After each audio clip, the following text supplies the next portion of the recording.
Hi guys, it's Trevor, and this is Discovering Gay History. Alright, today we are talking about the trials of Oscar Wilde.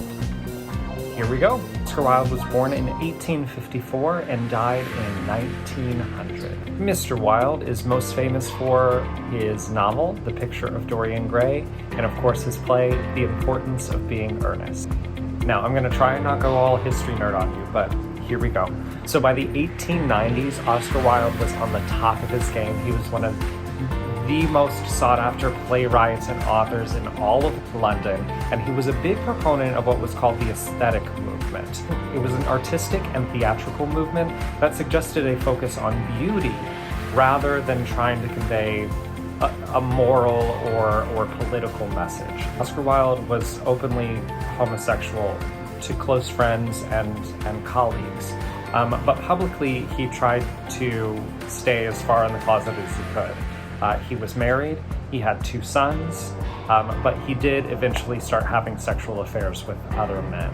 So in 1891, Oscar Wilde began an affair with Lord Alfred Douglas, who was a young poet and an aristocrat.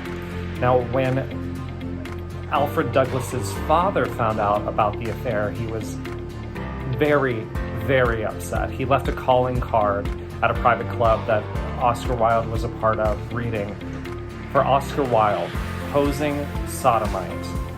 Now, Oscar Wilde's friends immediately urged him to flee to France until everything cooled off. France had actually decriminalized homosexuality in 1791, but instead he decided to sue for defamation, and the trial did not go well. So at trial, because Wilde was homosexual, the defamation case couldn't stand because the allegations were true. So the lawyer pulled the lawsuit. During the trial, Queensberry's defense accused Wilde of soliciting 12 other young men to commit sodomy.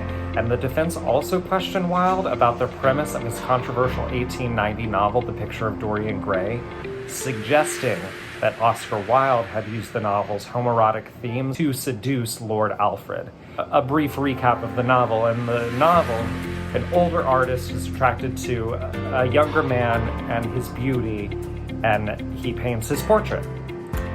So Oscar Wilde was in trouble. So after 3 days at trial, Oscar Wilde and his lawyers pulled the lawsuit, and then seeing the rescinding on the lawsuit, understood that to be an omission of guilt, and the court issued a warrant for Oscar Wilde's arrest.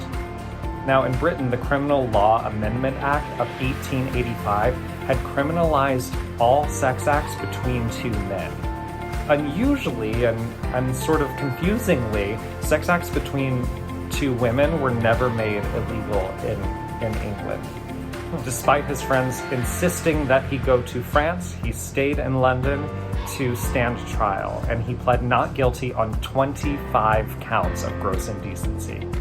Now, during the hearing, chambermaids and hotel maids testified about seeing men in Oscar Wilde's bed, and even commented on the state of the sheets that they washed. On May 25th, 1895, Oscar Wilde was taken to prison. He spent the first several months picking something called oakum. Oakum was a substance that they used to seal gaps in shipbuilding. His health rapidly declined while he was in prison, and he was released in 1897, but his health just continued to decline. Oscar Wilde died at the age of 46 and is buried in Paris. All right, that does it for today. We will see you tomorrow.